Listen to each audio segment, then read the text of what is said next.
Fiction suspense crime. When the police forcibly entered 43-year-old Paulina Fiore's apartment, they found her lifeless body on the floor of the kitchen, covered in mysterious bruises. The lead detective immediately suspected homicide and ordered an autopsy. But after extensive analysis, the coroner concluded the cause of death was vitamin C deficiency. In a video appearing on social media, Stephanie Brolo, who sources confirm is a close friend of Paulina, is seen weeping and uttering, "This is all my fault."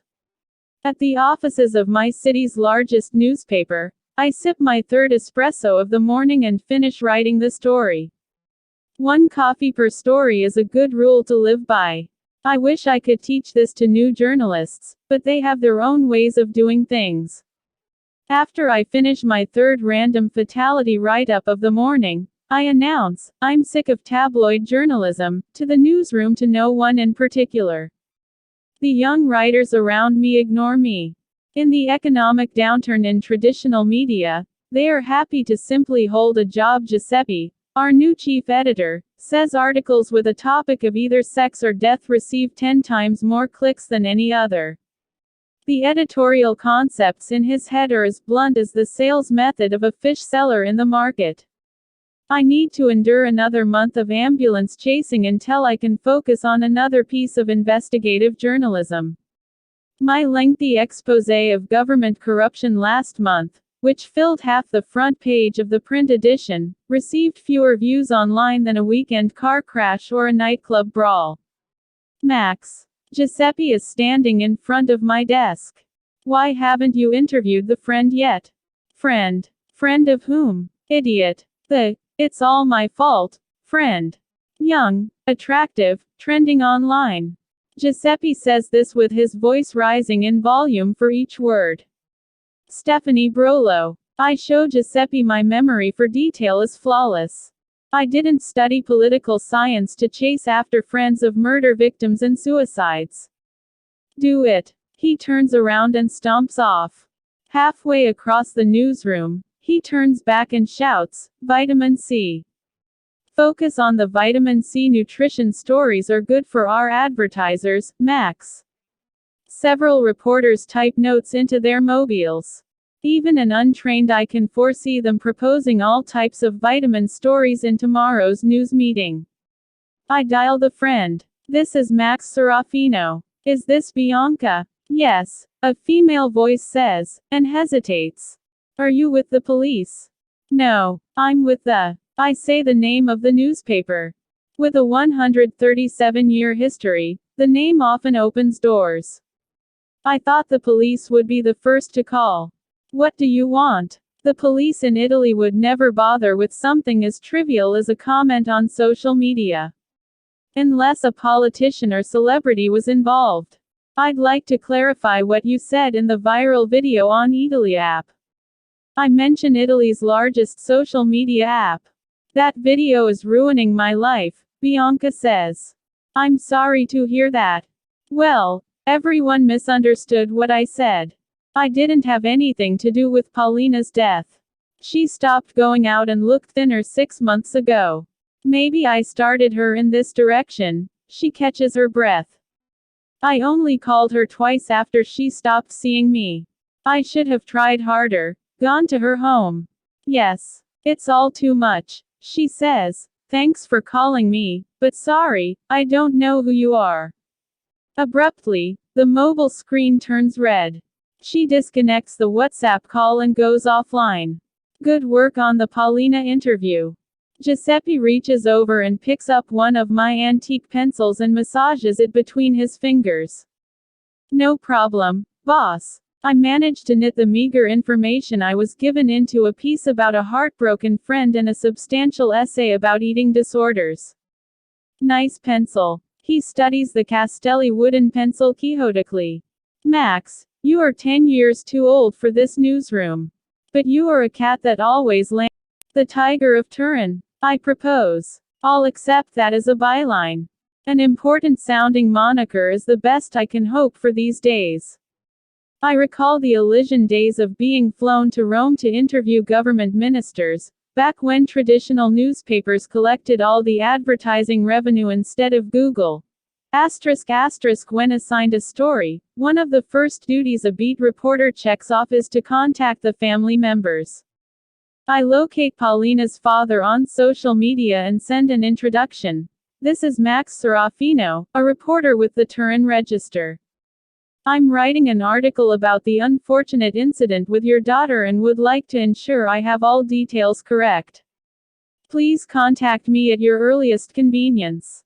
I receive a reply, which appears to be copied and pasted. We have nothing to say, do not contact us again. The Fiore family. I move on to another breaking story, and the Paulina story goes quiet in the newsroom of the Turin Register for several days. Max. Line 7. Someone shouts. I answer. City desk, Max Serafino. This is Paulina Fiore's father. A man says, our daughter. It's all our fault. We saw how much time she was spending on her mobile and never stopped her. I'm sure it's not your fault, but I would like to hear more. I say, is there a reason you decided to call me today? The police unlocked her phone, and asked us questions about the websites she was looking at. Do you remember any of the names? I don't know. I've never heard of any of them, he said, but most of the articles were about diseases. Was she in contact with anyone? They did say she received the links from friends on the Italy app. Judging by reports from neighbors, Paulina has not been outside for months. The friends must be online ones. I call Professor Rizzo at the University of Turin. Could fear about disease, viruses and bacteria and so on, cause a patient to suffer from malnutrition? I ask. Mysophobia, commonly called germophobia, can cause a patient to avoid touching food, to eat with gloves, that sort of thing. In problem cases, it may cause patients to limit social interaction and avoid public places. Paulina appeared to be living on a diet of boiled pasta. That sounds possible, but I've never heard of malnutrition even in the most extreme cases of mysophobia. Hunger, including a desire for a mixed diet, is stronger than almost any other psychological urge. But isn't the urge to survive even stronger? I conjecture, trying to imagine what the existential threat could be. How could Paulina completely avoid something so widespread as vitamin C? I update the chief editor on my progress on the case. This has the workings of a good human interest story. Food, fear, a female victim. Giuseppe looks satisfied. Keep digging, but steer clear from anything negative about Italy app. They deliver 30% of our incoming traffic. I am on speaking terms with many people in our city. People love to talk about themselves to someone who is actively listening. Especially if they perceive them to be in a position of authority. After graduating university together, Bruno went on a different, more international path than I. Having worked for 15 years in Silicon Valley, he returned to our hometown and was soon snapped up by Italy's largest social media company. A glimpse at a life I could have lived. I canceled dinner with my girlfriend Gabrielle to set up a cozy dinner with a 41-year-old man. On a clear dry evening as dusk descends over Turin as it sits in its valley between the towering Italian Alps on one side and the rolling hills that rise up from the Po River on the other, I walk toward the rectangular bulk of iron lattice that is the old Fiat factory in Lingotto on the south side of the city. The factory, almost a kilometer long, has transformed into offices and a ground-floor shopping mall. Now it's popular with high-tech startups, many from America, France and Germany. The building that was the epicenter of the city when Turin produced half the automobiles of Europe is now filled with people trying to figure out how to sell discount handbags through e-commerce. At least the people of Turin are no longer destined for a life of hard labor as previous generations were. Paulina lived not far from this building. At the Osteria del Fiat I've asked for a quiet table.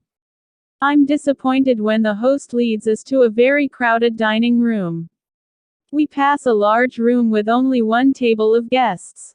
In the circle of suited men, I recognize a retired local politician. In the dark recesses of the city, the power brokers don't like to be overheard. An hour later, after we have finished our own dinner, Bruno takes a large swig of the dolcetto d'alba we have been drinking. The obligatory pleasantries and the exchange of information about shared friends has been completed, and we can move on to the real meat of the dinner. I explain how Paulina had been accessing his employer's app over 50 times a day. At Italy app we focus on returning traffic. Some readers we enchant with glamour, others we addict with fear. Isn't that manipulation? We are giving people what they want. If they want to hate, they will find it. If they want to love, they will find that too. What about promoting democracy and humanitarian values? That's just rhetoric for university students. You know that. Paulina Fiore died after gorging on fake news sent to her by Italy app. It's not our fault that someone can't handle online news. If we don't send it to them, someone else will. You have become very American in your thinking, I point out. It's disappointing my old friend can't see the world the same way we used to, but I've become resigned to accept people's differences, politically or otherwise. The police seem very interested in her social media history, I add. Bruno looks at me with renewed interest. Have the police opened an investigation? Maybe her death is not Italy app's fault. Maybe it's the people who write the fake news. If you can send me her browsing history, the one the police are going through, I'll take a look and put some spotlight on the fake news producers. That might keep you one step ahead in reacting to negative coverage. I'll keep your name out of it, of course. I'll think about it. Bruno focuses on his red wine glass. Bruno and I may not see eye to eye, but we have enough shared history to trust we will protect each other's best interests. The next afternoon, I receive Paulina's browsing history via an encrypted messaging app. I start clicking through the links. Italy's continuing flood of illegal immigrants. How COVID rises up through ventilation shafts. The 7 ways elevator buttons spread disease. Paparazzi capture pictures of Italy's first monkeypox patient. Vegetables in our supermarkets picked by immigrants inundated with monkeypox virus. I scan through months of links about deadly diseases and ways to avoid them. Fake news is a problem and the government has been trying to combat it. In the thousands of links I scan through, my heart flutters as I spot our name. Don't trust what the government says about monkeypox. See attached articles from the Turin Register. Clicking the link, I see a list of familiar headlines.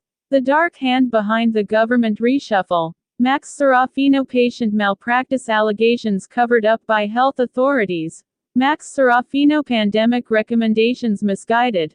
Max Serafino corruption exposed in Turin government. Max Serafino other articles Paulina was reading. Those not to trust doctors and government health advice, often linked to articles written by me and my colleagues.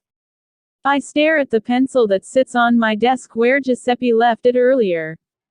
Behind me, I hear someone approach, and feel their hands on my shoulders.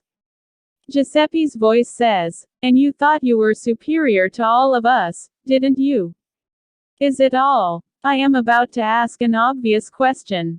But stop myself. I have bills to pay and a scarcity of other work alternatives. I sweep pointless self-doubt from my mind. Journalists report the news, we do not generate it. With a click of the mouse, I bring up today's police bulletin, and make proposals on which events we might cover for our prestigious 137-year-old newspaper to the chief editor. The next morning, a young journalist who normally sits beside me struts triumphantly through the newsroom greeting colleagues. Giuseppe gives him a thumbs up. I open the Turin Register's most viewed list. An online article, "Clickbait News Causes Scurvy in Italy's Auto Capital," is trending across the nation. I begin having regular dinners with Bruno. We talk about our old adventures in school, and about the state of the country. Bruno reminds me that a political science professor in university had taught us, every industry is selling a product, and at its core, the news industry sells fear. In the coming months, the number of cases of malnutrition similar to Paulina's snowball across the nation. I notice Bruno starts to eat more and more. I have lost my appetite.